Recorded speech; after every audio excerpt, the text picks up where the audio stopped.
안녕하세요. 성공예감 이대호입니다.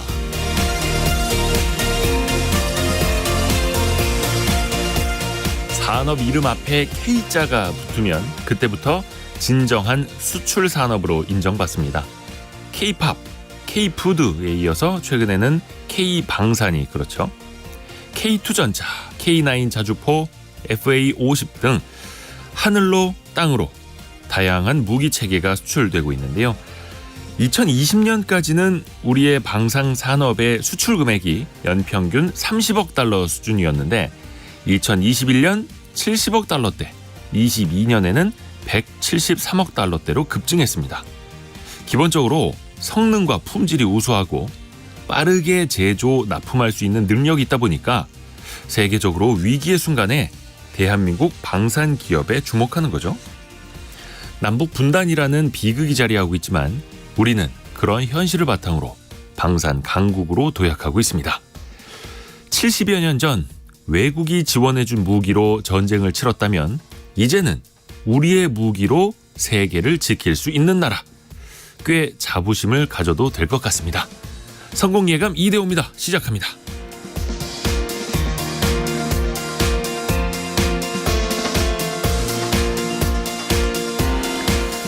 안녕하세요. 이대호입니다. 아마 오늘부터 일반인들도 볼 수 있는 그 방위산업 전시회가 오늘부터 진행이 되니까요. 사흘 동안 관심 있으신 분들은 직접 가셔서 이 대한민국의 방위산업 기술력이 어느 정도까지 올라왔는지 보시면 더 좋을 것 같습니다. 그리고 오늘 화요일이죠. KBS 기자들과 원탁의 기자들 K로 한번 뭉쳐보는 날입니다. 야, 요즘에 주택담보대출 그 변동금리가 7%를 또다시 넘어섰다고 하는데요.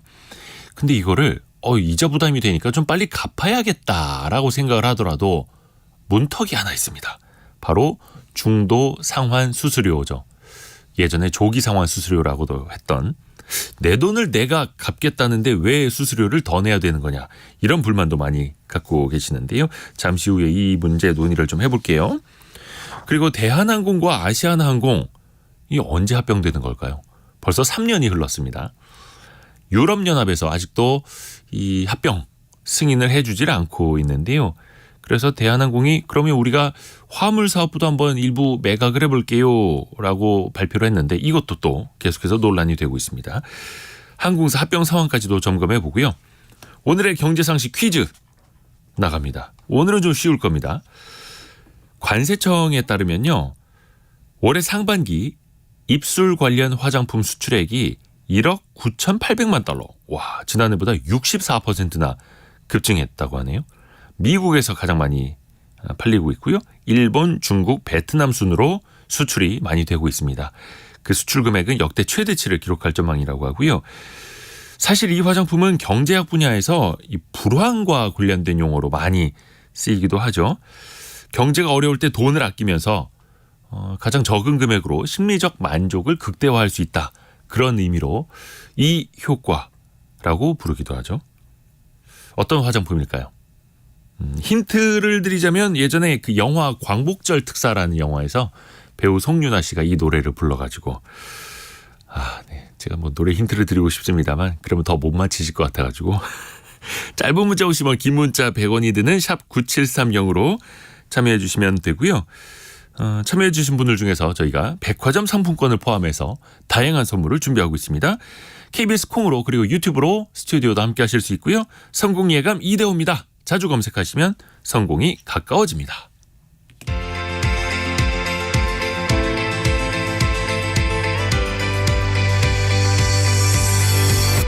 KBS 1라디오 성공예감 이대호입니다. 7027님이 빛의 속도로 가장 먼저 정답을 보내주셨네요. 고맙습니다. 오늘은 화요일 이 시간 참 좋은 경제연구소 이인철 소장과 함께 각종 뉴스 짚어보겠습니다. 안녕하세요. 네, 안녕하세요. 미국 증시는 올랐죠? 그렇습니다. 뉴욕 증시가 어닝 시즌 기대감에 이틀 연속 올랐습니다. 기술주가 많이 올랐는데요. 나스닥 지수가 1.2%, 대형지수제 S&P 500 지수가 1.06%, 다우존스 산업평균 지수가 0.93% 각각 상승을 했습니다. 투자가들은 사실 기업 실적 그리고 지정학적 긴장감 그리고 연준 위원들의 발언 다 이 주목을 하고 있는 상황인데요. 네. 중동 사태에 따른 이제 국제과의 변동성이 좀 커지고는 있지만 미국의 장기 국채 금리 동향 그리고 내부적으로는 어닝 시즌에 돌입을 했거든요. 이번 주 S&P 500대 기업 가운데 거의 한 11% 50여 개가 넘는 기업들이 네. 실적을 쏟아내는데 특히나 은행주들입니다. 골드만삭스, 모건스탠리, 뱅크 오브 아메리카 굵직굵직한 투자은행들이 실적 발표 예정인데 실적 전망이 나쁘지 않아요. 3분기 실적 전망이 지난 2022년 3분기 후 네. 증가세로 돌아설 수 있다라는 이제 전망이 나오다 보니까 많이 올랐습니다. 국제 유가는 오늘 좀 떨어졌어요. 이제 미국이 조만간 이 베네수엘라의 원유 수출 제재 조치를 좀 완화할 것이다. 네. 라는 소식이 나오고 있거든요. 그러다 보니까 서부 텍사스산 중진류 11월 인도분은 1달러 이상 떨어졌습니다. 86달러 66센트의 거래를 마쳤고요. 오늘도 이제 연준 이사들 필라델피아 연은 총재, 시카고 연은 총재 인플레이션 우려 많이 완화됐다. 네. 라는 이제 금리 이제 동결을 시사하는 이제 발언을 하면서 시장 안정에 무게를 실어주고 있습니다. 어제까지 이틀 연속 떨어졌던 국내 증시도 나쁘지 않은데요. 출발이 오늘 한 22포인트 넘게 오르고 있습니다. 네. 2459선에서 코스닥도 11포인트 넘게 올라서 820선 회복하고 있는데 근데 여전히 외국인이 좀 걱정이 되긴 해요. 소폭이긴 하지만 어제까지 16거래일 연속 순매도였거든요. 한 2조 5천억 원 상당을 팔았는데 오늘도 소폭 매도세를 좀 보이고는 있습니다. 외국인이 계속 순매도. 계속하면 좀 지켜볼 필요도 있어 보입니다. 중동 지역 최근의 위기 계속 고조되고 있는데 국제 유가 살펴봐야죠. 맞습니다. 지금 외신의 이색적인 보고서가 하나 나왔어요. 네. 이 블룸버그 이코노믹스라고 이번 이스라엘 하마스 간 무력 충돌이 장기화되면 네. 국제 유가 150달러 넘어설 수 있다. 이럴 경우에 내년 세계 경제 성장률 예상치보다도 1%포인트 낮아질 수 있다라는 분석입니다. 이번 전쟁을 세 가지 시나리오로 이제 분석을 하고 있는데요. 네. 가장 이제 희망적인 게 뭐냐? 그냥 가자지구 내 제한적인 분쟁으로 끝나는 경우. 네. 이게 모든 세계인이 원하는 경우인데 두 번째 시나리오는 레바논과 시리아가 참전을 하면서 이란과 이스라엘의 대리전 양상을 띠는 경우. 그리고 최악의 시나리오가 뭐냐? 이스라엘, 이란 이제 직접 전쟁으로 번질 수 있다. 이게 현실화되면 이란 참전이 현실화되면 국제유가 현재는 한 배럴당 서부텍사스 중진류 기준 80달러 중반대에서 오르내리고 있는데 150달러 넘을 수 있어서 이게 오일 쇼크가 올 것이다라는 건데요. 이란은 세계 4대 산유국입니다. 하루에 300만 배럴 가량을 생산해서 한 200만 배럴 가량을 수출하고 있어요. 네. 미국의 제재 조치가 완화되면서 올해만 한 70만 배럴 이상 증산한 국가이기도 하고 또 하나는 지역적인 위기거든요. 세계 원유 수상량의 20%가 지난 호르무즈 해협을 이란이 통제가 가능하기 때문에 이럴 경우는 국제유가는 이제 걷잡을 수 없다라는 건데요. 문제 우리나라예요. 지금 당장 국제유가 10% 오르게 되면 수출 조금 늘어나지만 수입은 더 많이 늘어나고요. 무역수지 이제 간신히 지금 불황의 흑자인데 불황의 흑자마저 악화될 수 있고 여기다 이제 국내 기업들의 생산 비용이 좀 늘어나다 보니까 물가 상승 압력으로 작용할 수도 있습니다. 그러게요. 일단 서부 텍사스산 중진류 같은 경우에는 86달러대로 상대적으로 많이 튀지는 않았는데 우리나라가 많이 쓰는 두바이유 같은 경우에는 90달러. 거의 90달러에 지금 네, 육박을 하고 있습니다. 아무래도 중동 지역 영향이 두바이유에 더 많이 반영이 되고 있는 걸로 보이고요. 기름값이 계속 걱정입니다. 특히 우리가 계속 체감할 수밖에 없는 게 주유소 갈 때마다 느껴지잖아요. 이 유류세 인하 조치가 원래 10월에 끝나는 거였죠? 맞습니다. 이게 연장된다고요? 이게 중동의 지정학적 위기가 결국은 돌고 돌아서 우리나라 재정까지 영향을 미치고 있다는 얘기예요. 왜냐하면 사실은 지난주까지 국내 기름값 14주 만에 처음으로 하락했다라고 하더라도 네. 주유소 찾아가 보시면 어느덧 전국 평균 리터당 1,800원에 육박하고 있고 예. 서울 일부 지역은 1,900원 넘어선 데 많아요. 아휴. 그런데 어제 이제 추경호 경제부총리가 비상경제회의에서 10월 말 종료 예정인 유류세 인하 조치 연말까지 한시적으로 연장하겠다라고 밝힌 겁니다. 사실은 이 10월까지 해서 좀 끝내려고 했어요. 세수가 워낙 좋지 않거든요. 올해 한 60조 원 가량 세수 부족이 예상되니까 이것도 적지 않아요. 에너지 세수도. 그러나 이제 국민 부담을 이제 우선 고려했다라는 평가가 나올 수밖에 없는데 그러다 보니까 유세 인하 조치가 계속 연장됐어요. 2021년 시작돼서 이번까지 6차례예요. 그러니까 사람들은 체감을 잘 못하지만 현재 휘발유는 한 25% 세금을 깎아주고 있고요. 경우에 LNG의 경우는 37% 인하를 적용 중인데 이게 만일 환원되면 바로 리터당 2,000원씩 올라갑니다. 2,000원까지 올라가죠. 그냥. 예. 예. 아이고 이게 참 유류세 인하 조치가 항상 한시적으로 연장되어 왔었는데 그러다 보니까 항시 유류세 인하 조치가 되고 있습니다. 이게 빨리 끝나야 사실은 경제 상황이 그나마 낫다라는 거죠. 정부가 그 청년 정책 금융 상품을 선보기로 했네요. 맞습니다. 헷갈리실 거예요. 청년 도약 계좌가 뭐냐? 청년 희망저축 문의 내용 비슷합니다. 네. 다만 이제 추진하는 정권이 좀 다르고요. 둘 다 청년의 자산의 형성을 돕겠다는 거예요.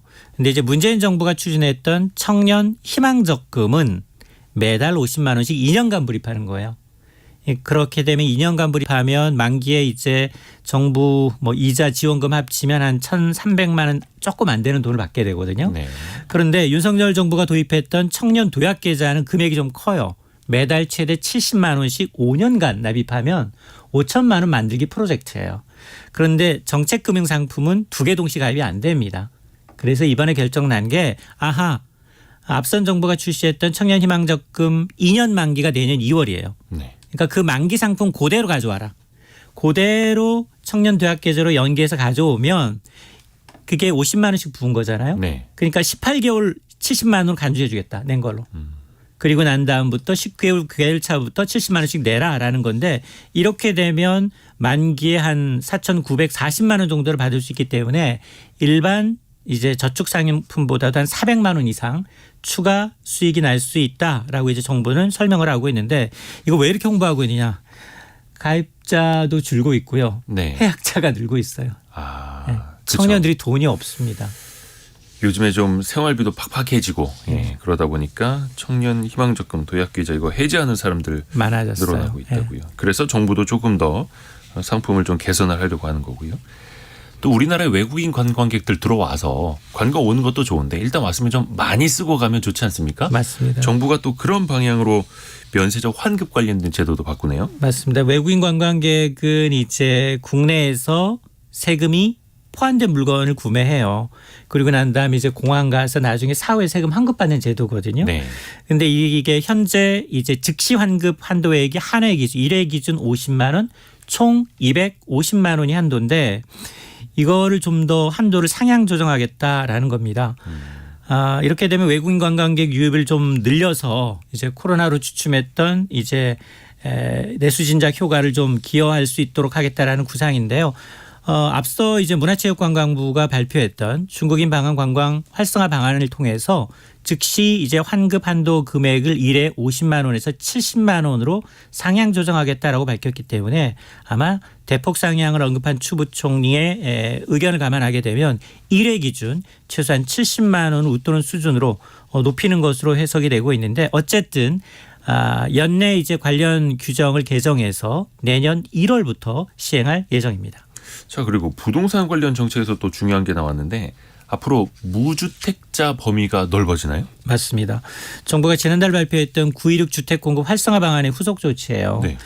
왜냐하면 이제 이 굉장히 빌라라고 하더라도 이제 한 채를 갖고 있으면 나중에 청약할 때 1주택자로 분류가 되거든요. 그렇죠. 정말 그 낙후된 지역에 저렴한 빌라 하나 갖고 있는데 유주택자라고 청약도 못하고. 맞습니다. 그런데 앞으로는 시세 2억 4천만 원 이하 공시가격 1억 6천만 원의 집을 소유하고 있다면 그때 청약하더라도 무주택자로 간주하겠다는 겁니다. 그러니까 이제 이렇게 되면 이제 수도권의 경우에는 2억 4천만 원짜리 빌라 갖고 있어도 나중에 청약할 때는 이제 무주택자로 해서 청약받을 수 있으니까 그 중간 사다리로 이용을 하라는 겁니다. 자, 그래서 아마 민영주택, 공공주택 이제 무주택 적용자를 받을 수 있기 때문에 아마 단기적인 이제 일시적인 주택 공급 지연을 좀 타개하기 위한 조치로 보입니다. 참 좋은 경제연구소 이인철 소장과 함께했습니다. 고맙습니다. 네, 고맙습니다.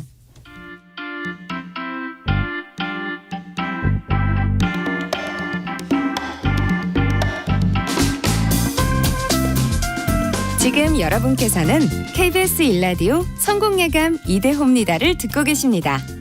참여해주신 여러분께는 추첨을 통해 건강을 품다 헬시허그에서 고함량 글루타치온 퍼펙트 75를, 아름다운 식탁 창조 주비푸드에서 자연에서 갈아 만든 생와사비를, 쉽고 빠른 판촉물 제작 시너지 기프트에서 고속 충전 케이블을, 그리고 성공예감에서 준비한 커피 쿠폰을 보내드립니다.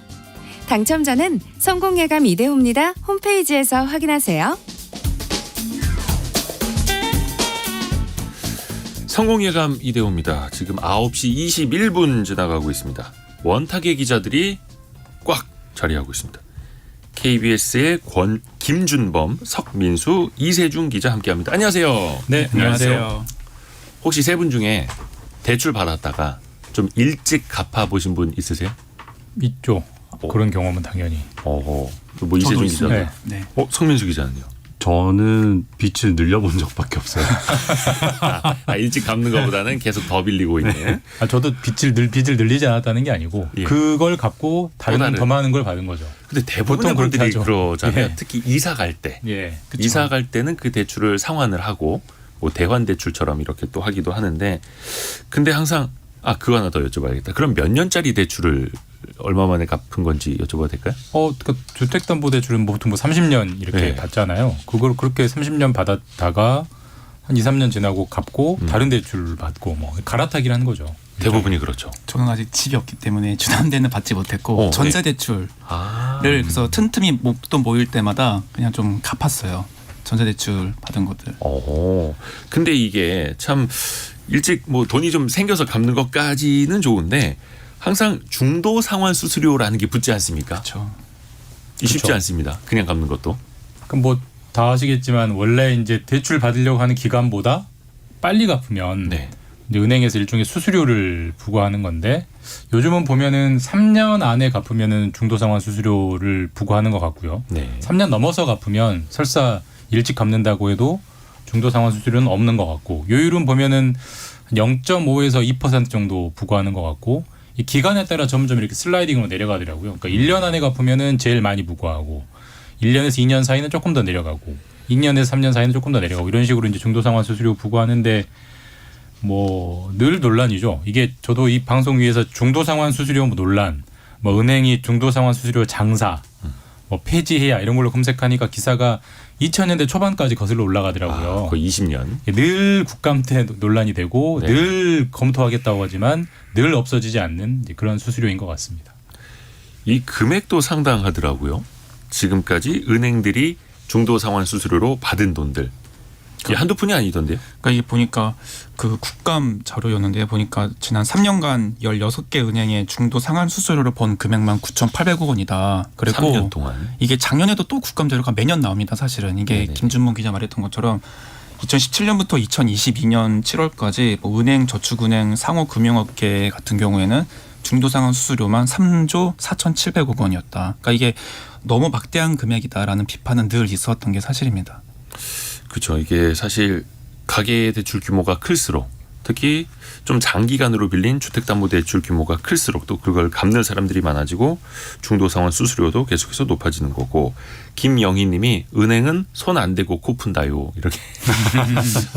요즘 비염 때문에 환절기에 코 푸시는 분들 많을 텐데 은행은 참 좋겠습니다. 자, 근데 사실 은행 입장에서 보면은 손 안 대고 코 푸는 것만은 아닐 겁니다. 제가 이제 은행 입장에서 좀 설명을 하자면 네. 이 대출이라는 것도 실행하는데 비용이 들어가거든요. 그러니까 단순히 자금의 조달 비용, 그러니까 우리가 예금 이자를 얼마 주고 돈을 가져왔다 이 개념도 있지만, 처음에 이제 뭐 담보대출 같은 경우에는 근저당권을 설정을 해야 되고, 그 전에 담보물 가치 평가도 해야 되고, 그 다음에 이 사람이 신용등급이 얼마인지 신용평가업체에서 개인 신용등급을 알아보는 과정도 있는데, 그것도 건당 조회할 때마다 돈이 들어가고요. 그다음에 뭐 그 대출을 창고에서 내면 괜찮은데 또 모집인을 통해서 낼 경우에는 그 모집인한테 수수료도 또 따로 줘야 하고 심사나 뭐 신용조사 같은 데도 그다음에 이제 뭐 감정평가 이런 데도 은행 내부적으로도 비용을 산정해 놓은 게 있거든요. 그렇기 때문에 그런 비용을 들여서 우리가 대출을 내주고 이 정도 이자를 받았을 때 우리가 뭐 이렇게 적정 수익을 얻을 수 있다고 판단을 내렸는데 만약에 중간에 상환을 해버리면 그 비용은 이제 은행 몫이 되는 거죠. 그러니까 그거에 대해서 좀 청구를 하기 위한 거다. 플러스 거기에서 이제 요 30년 대출이면 30년에 맞게 우리가 자금 조달 계획을 세워놨는데 그 자금이 중간에 상환되면 떠버리잖아요. 네. 그 문제도 좀 있는 것 같고요. 그러니까 논리적으로나 경제학적으로 보면은 중도 상환을 했을 때 어쨌든 그 대출을 받았던 사람이 약속을 안 지킨 거니까 네. 뭐 30년이면 30년 주택담보대출이라면 뭐 40년, 40년 이런 상환 기간을 은행과 약속을 했는데 그 은행 입장에서는 예를 들어서 김준범 고객한테는 매달 200만 원씩 들어오겠구나라고 계획을 짜서 다른 계획들을 짜놓는데 그게 다 어그러지는 거니까 일종의 수수료를 부과하는 것 자체는 논리적으로는 뭐 타당한 것 같습니다. 논리적으로 그렇죠. 근데 이제 이게 저는 그 논리적으로만 설명할 수 없는 측면이 분명히 있는 게 그렇다면 다른 대출도 그렇게 중도상환 수수료를 다 받아야 되거든요. 왜냐하면 다른 대출도 그런 식으로 은행이 돈을 빌려준 금융기관 입장에서 자금 계획을 어그러뜨리는 측면이 있는 거고 대출 심사에 들어간 인건비 다 들어가기 때문에 근데 단적으로 카드론 같은 경우는 예. 빨리 갚아도 안 수수료를 부과하지 않아요. 이건 은행이 약간 선택적으로 좀 부과하는 측면이 있는 거고 저는 좀 조금 한 발 떨어져서 보면은 보통 우리가 어떤 사안을 인식할 때 이름 붙이기가 얼마나 중요한 거라고 생각하는데 만약에 중도상환 수수료라고 안 하고요. 네.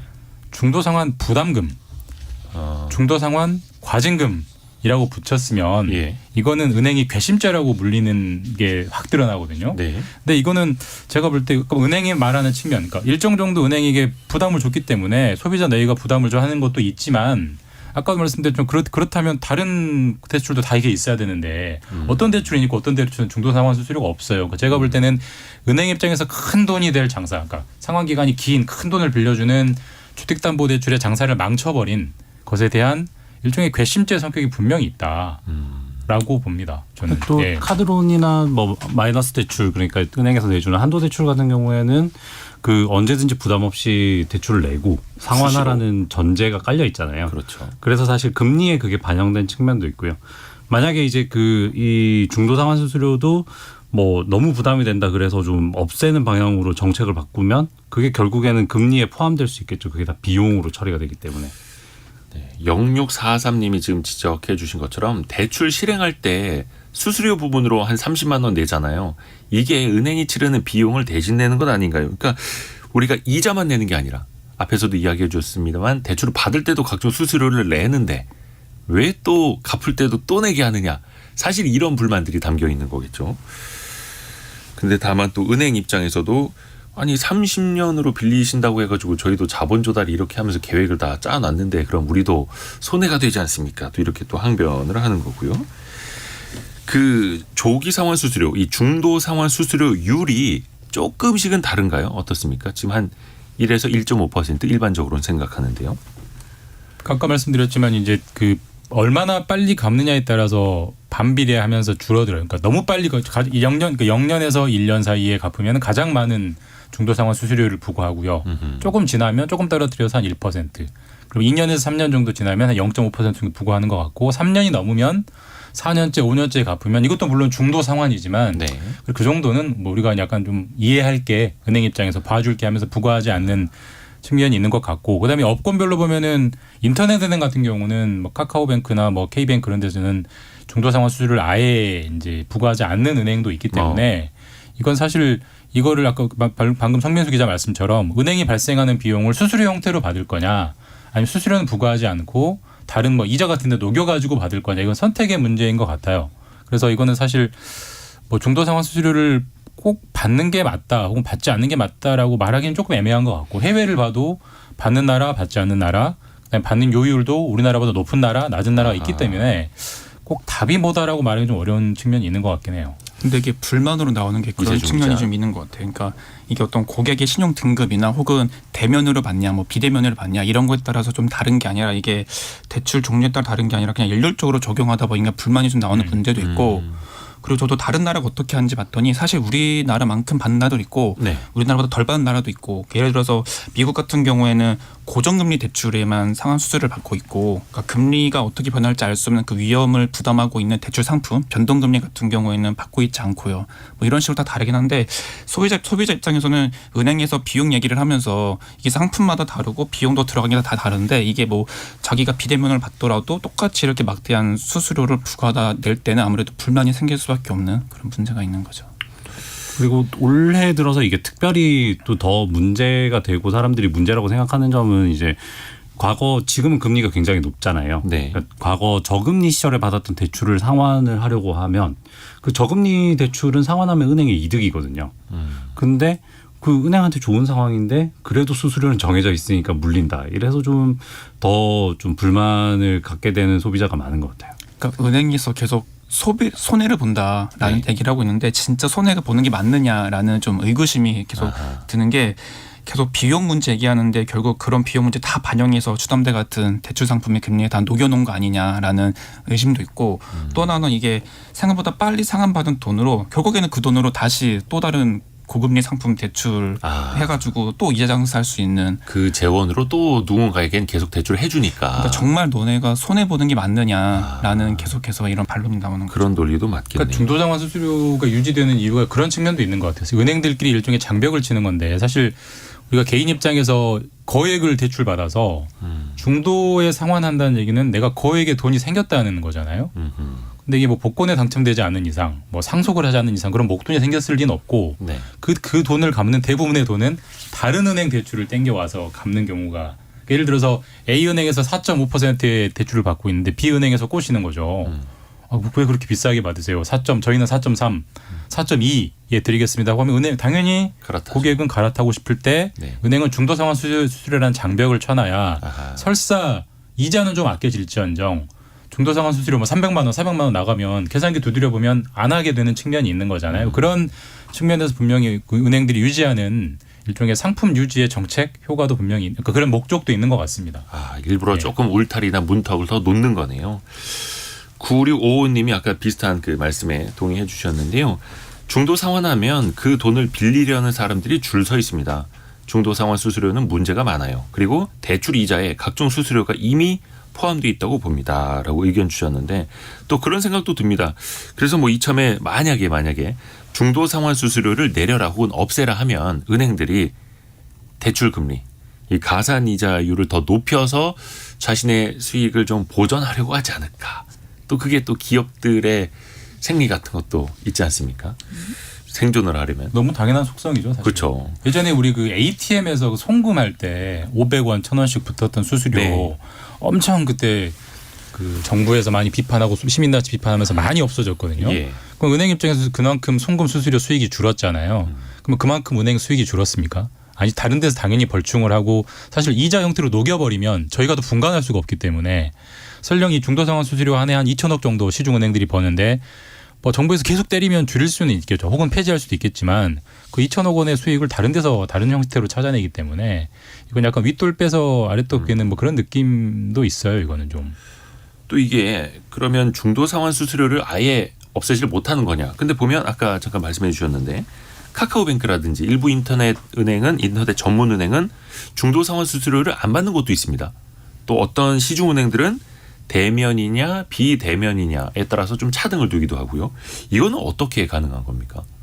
그게 이제 처음에 제가 말씀드렸던 그 비용 문제. 그러니까 그 비용 중에서 사실 자산 가치 평가는 요즘에 많이 그 표준화되고 아파트가 워낙 또 자산 가치 평가가 쉽잖아요. 감정 평가가 쉬운 자산이다 보니까 그런 비용이 많이 줄었고 주로 이제 모집 비용 그러니까 영업 비용이고 은행에서 영업점을 유지하면서 거기에 들어가는 돈을 그 저기에 녹여내는 건데 중도 상환 수수료 같은 거에 녹여내는 건데 카카오뱅크나 K뱅크 같은 인터넷 은행들은 고객이 그냥 앱으로 찾아오잖아요. 네. 그러니까 특별히 그런 비용이 안 들어가고 그다음에 뭐 은행 지점을 운영하지 않기 때문에 거기에서 비용 절감이 되는 부분도 있고 그러니까 아무래도 일종의 그 유인 포인트로 그렇게 중도 상환 수수료 면제를 제시를 하고 있는 거죠. 그렇게 해도 비용이 맞출 수 있고. 그럼 다른 은행들도 하면은 할 수 있다라는 걸까요? 그러니까 사실 이렇게 계속 여론이 계속 형성이 되고 그러면서 이렇게 일률적으로 좀 비슷한 수준의 계속 수수료를 계속 일정 수준을 부과하는 게 부당하다라는 목소리가 나오면은 조정할 여지는 분명히 있어 보이긴 하거든요. 예를 들어서 비용을 문제를 얘기하는 거에서 그렇다면 뭐 대면이 아닌 비대면의 경우에는 인건비나 이런 게 덜 드니까 뭐 수수료를 좀 조정한다든지 혹은 여러 가지 방법이 있지만 아까 김준범 기자가 말했듯이 은행 입장에서는 울며 겨자 먹기로 낮출 수는 있지만 네. 결국 이게 다시 뭐 대출금리라든지 다른 상품에 어떻게 녹여드는 명분이나 어떤 그런 방법이 될 가능성은 분명히 있는 거죠.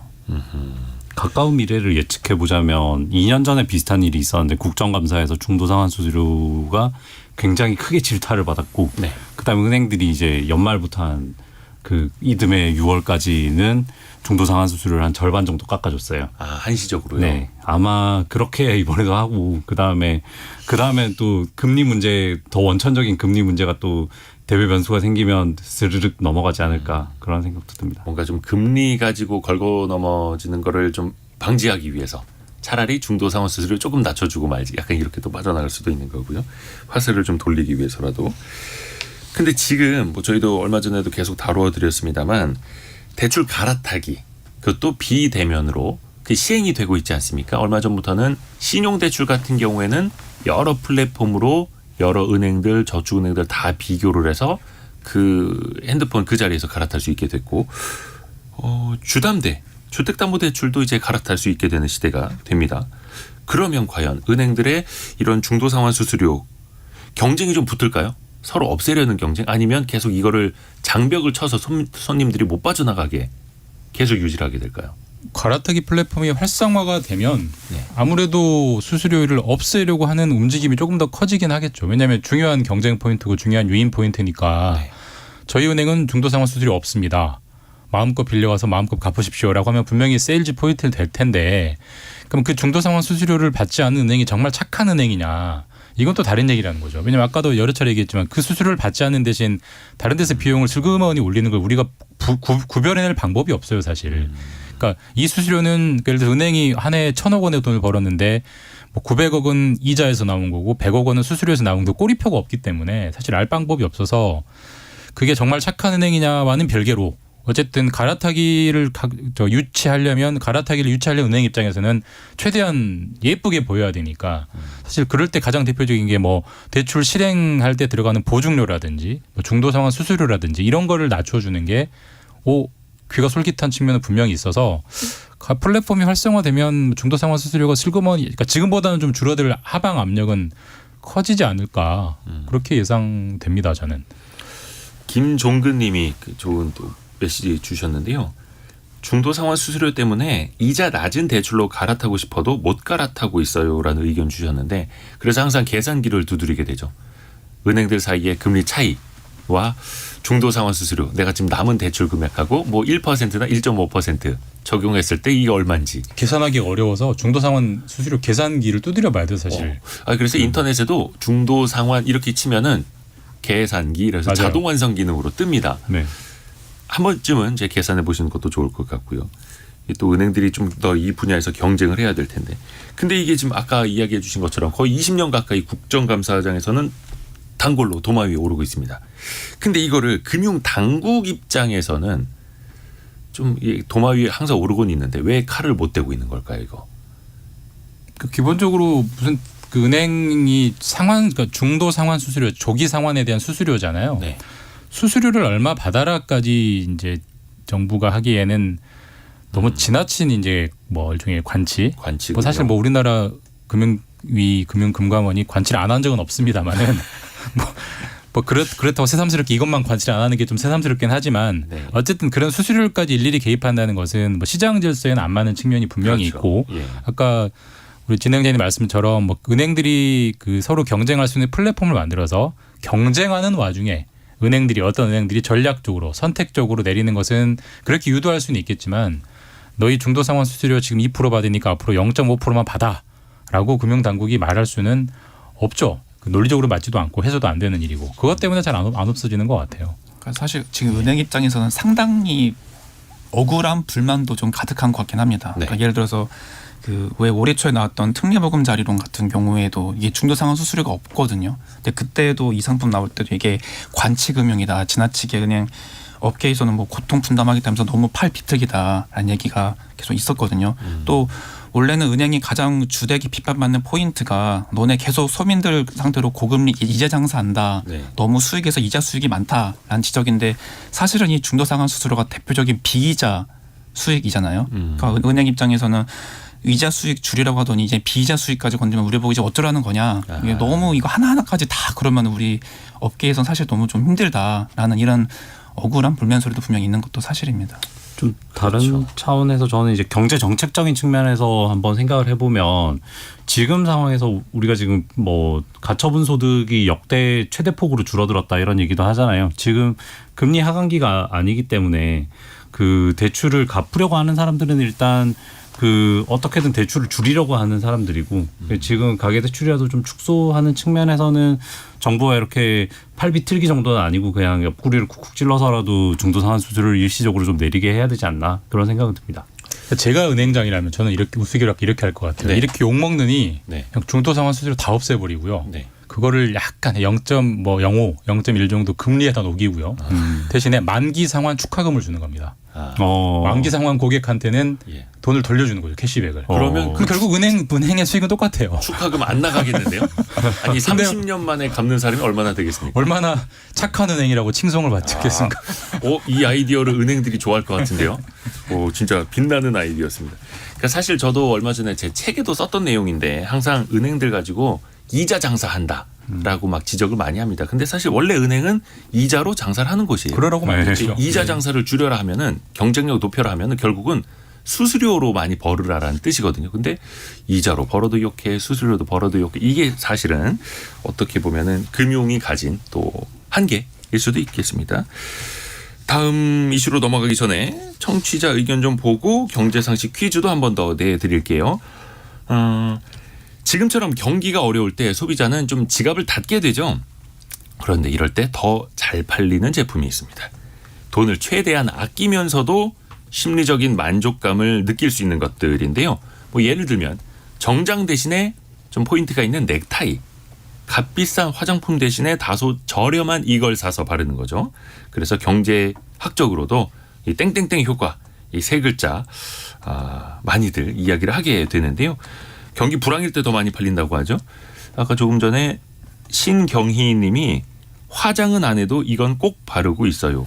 그리고 얼마 전에 생일이었는데 친구 3명이 마치 짠 것처럼 생일 선물로 이걸 사줘서 골라서 바르고 있네요 라고 이야기를 해주셨고요. 어려운데요? 저는 모르겠는데. 모르겠어요? 예. 이게 코로나 때 많이 안 팔려서 화장품 회사들이 좀 그건가? 한민주 님이 마스크를 빼면서 가장 많이 판매될 것 같았는데 역시 그렇네요 라고 이야기를 해주셨습니다. 1748님의 슬픈 사연을 마지막으로 1748님 이게 꼭 필요한 워킹맘입니다. 안 바르면 아픈 줄 알아요. 슬프죠. 오늘 아침에 들었던 얘기 중에 제일 슬프지 않습니까? 자, 짧은 문자 50원, 긴 문자 100원이 드는 샵 9730이나 KBS 콩으로 계속해서 문자 정답과 의견 많이 보내주세요. 오늘의 움직임에 주목하고 세상의 흐름을 놓치지 않습니다.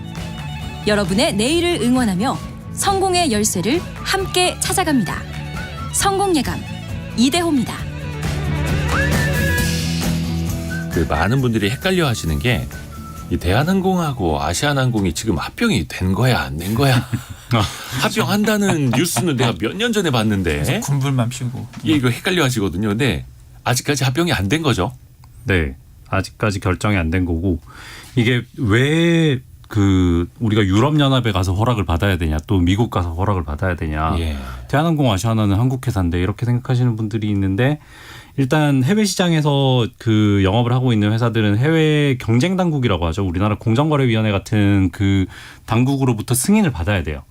그러니까 이게 반독점법에 근거한 건데, 그 큰 회사들이 시장에서 좀 존재감이 있는 회사들이 서로 합쳐버리면 그 독점력이 더 세지잖아요. 그러면 이제 시장 경쟁을 해칠 수 있고, 그다음 결국에 이제 그게 소비자들한테 불이익이 간다.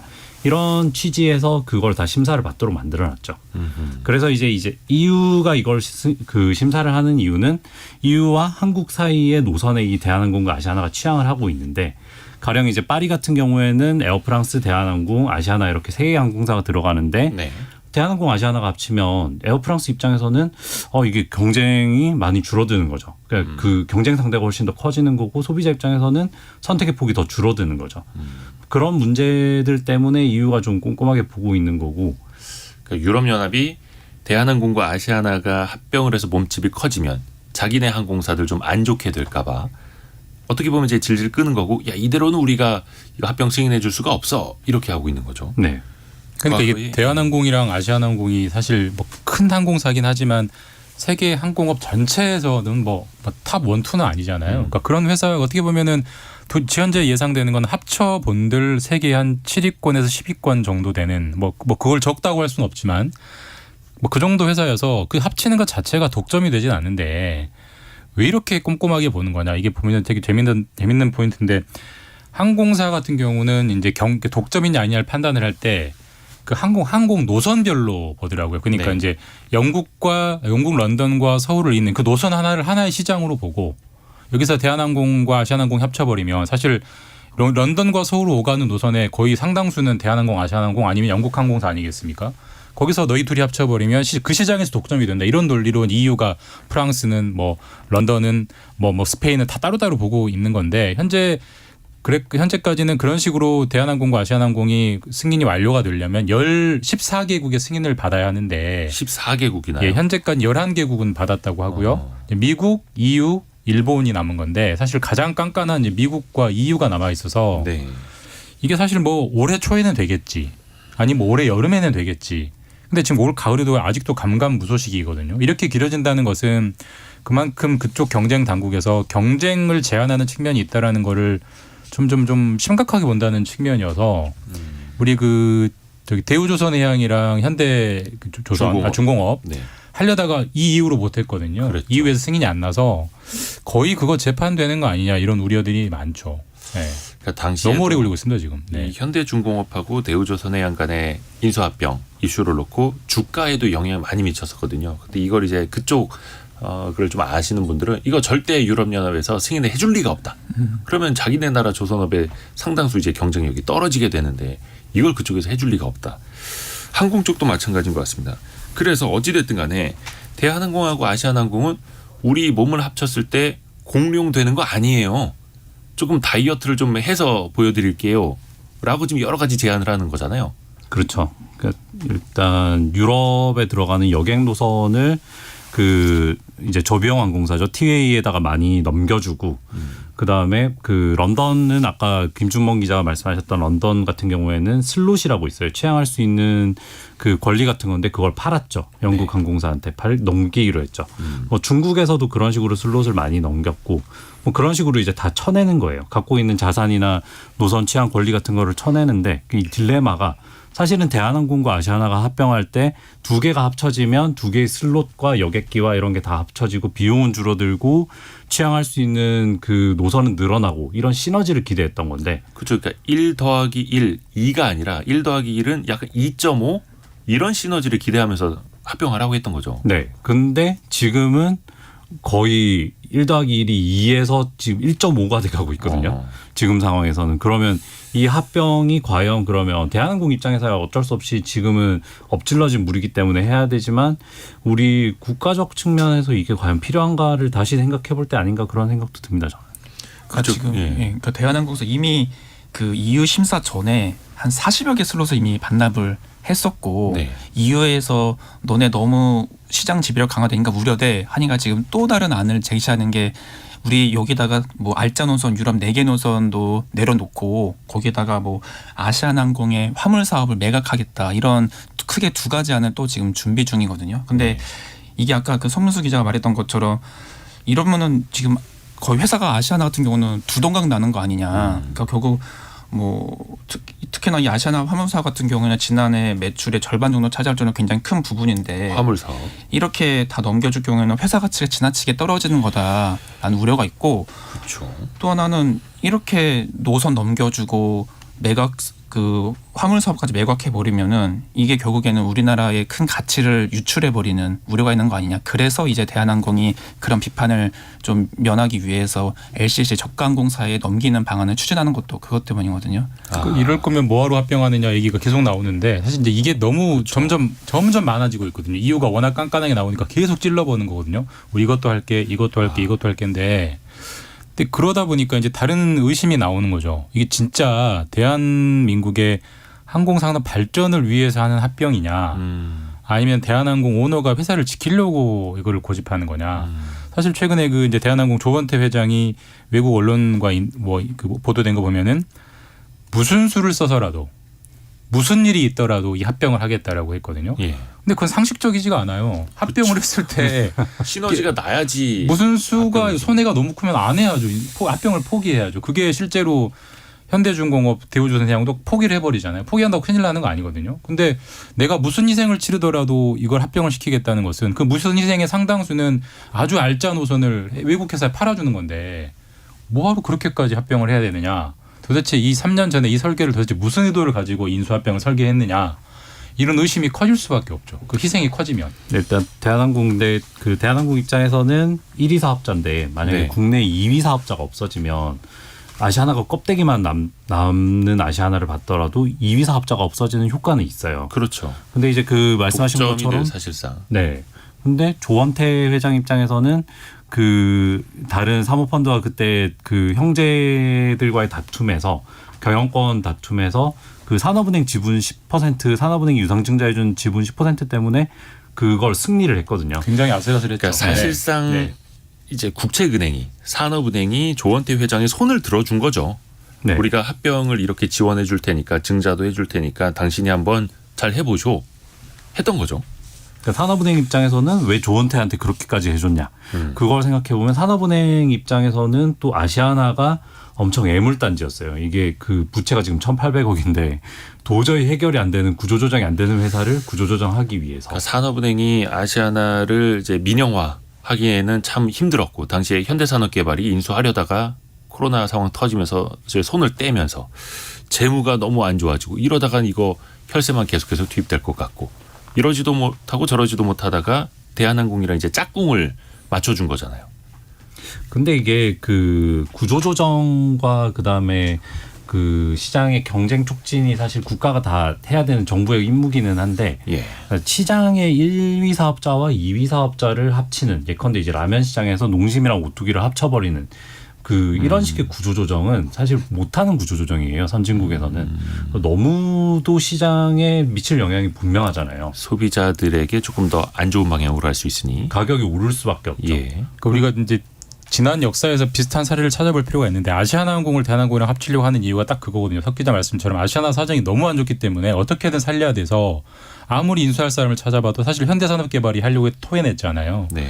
결국 대한항공밖에 없다. 이 논리로 합치는 건데 예전에 기아자동차가 IMF 때 거의 넘어갈 뻔하니까 예. 현대자동차랑 합쳐줬거든요. 사실 말도 안 되는 인수합병이긴 합니다. 네. 근데 워낙 이 우리나라 국가의 그 중요한 자동차 산업 회사가 넘어갈 것 같으니까 지금은 독점이고 자시고 그게 중요하지 않아 하고 인수를 승인해줬는데 그 이후에 물론 현대 기아차가 뭐 수출도 잘하고 우리나라에게 외화를 벌어주는 측면은 분명히 강합니다만은 국내 소비자에게 그게 과연 유리했느냐는 같은 자동차 제조국인 일본만 해도 혼다, 닛산, 뭐 도요타, 독일, BMW, 벤츠 몇 개 있거든요. 네네네. 우리는 현대기아차 하나예요. 거기서 오는 소비자들의 그 불만, 우리가 현기차 나오는 그 조롱이 끊이지 않는 이유가 그 회사니 그 독점 회사니까 소비자에 대한 서비스를 개선하지 않는 측면이 있는 거거든요. 네. 거기서 나오는 엄청난 비편익을 생각하면 이런 1위와 2위를 함부로 합치는 구조조정은 굉장히 신중해야 된다. 저도 석 기자 의견에 굉장히 동의합니다. 네. 물론 뭐 KG 모빌리티 구 쌍용차가 뭐 있기는 합니다만 한 현대기아차 점유율이 70%에 육박을 하니까요. 그리고 가까운 예로는 HMM이 있죠. 그 현대상선하고 네. 한진해운 일정 부분 이제 합병을 시키면서 해운은 사실상 대형 화물은 HMM의 그 독점 시장이 됐는데 지난번에 팬데믹 상황 때도 봤습니다만 그래서 HMM이 부르는 대로 운임을 계속해서 얹어줘야 했던 그런 상황도 있었고요. 그게 다 사실 우리나라 기업들의 엄청난 운임비 아니었습니까? 운임 비용. 이 합병 자체가 주는 양면을 다 좀 고려를 해봐야 되겠습니다. 그리고 조금 전에 홍순원 님이 아시아나 에어포트 직원인데요. 화물 부분을 매각한다고 해서 현장에서는 불안해하고 있습니다라는 이야기 해주셨고 아마 항공사 노조 쪽에서도 이 합병을 반대하는 성명을 낸 걸로도 기억을 하는데요. 이거 직원분들 입장에서는 어떻게 되는 게 좋을까요? 이게 합병이 되는 게 나은 겁니까? 아니면 차라리 이번에 무산이 되는 게 나은 겁니까? 직원들 입장에서만 보자면. 이게 확실히 이게 아시아나 조종사 같은 경우는 아까 진행자 말씀대로 통합에 반대한다는 예. 입장을 냈거든요. 이미 슬롯을 상당수 포기한 데다가 화물 사업까지 내놓으면서 이게 할 일이냐. 뭐보다 이렇게 많은 타격을 감내하느냐는 건데 무엇보다 이분들 입장에서는 일자리 고용 문제가 분명히 가장 큰 불안으로 작용한다는 거죠. 그러니까 소비자뿐만이 아니라 이렇게 회사가 합쳐졌을 때 자신들의 고용이 그대로 유지가 되지 않을 거다라는 불안감이 지금 상당수 있고 하지만 또 한 면의 측면에서는 그러면 통합을 하지 않는다고 했을 때 사실 아시아나 지금 재무 상황이나 이런 게 너무 좋지 않은 상황인데 과연 아시아나가 독자적으로 잘 자리를 잡을 수 있을 것인가 생존할 수 있을 것인가에 대해서는 또 다른 또 측면이 있긴 합니다. 이게 사실 언제까지 계속 세금만 투입할 수는 없기 때문에 민영화를 하기는 해야 되는데 혹시나 또 다른 방법은 없는지 아니면 이번에 제대로 통합을 할 수 있는지 유럽연합이나 이런 쪽에 합병 승인을 받는 과정에서는 좀 적절함이 있는지 이거는 뭐 계속해서 아마 역사로 기록이 될 겁니다. KBS의 김준범, 석민수, 이세준 기자 함께했습니다. 고맙습니다. 감사합니다. 자, 2부에서는요 저희가 그 창업 트렌드 살펴볼 텐데요. 많이 퍼주는데도 많이 남는 가게들 무슨 비밀이 있는 걸까요? 많이 퍼주고도 많이 남기는 가성비 창업 트렌드를 잠시 후 2부 때 살펴보겠습니다. 뉴스 들으시고요. 10시 5분에 금방 다시 뵙죠.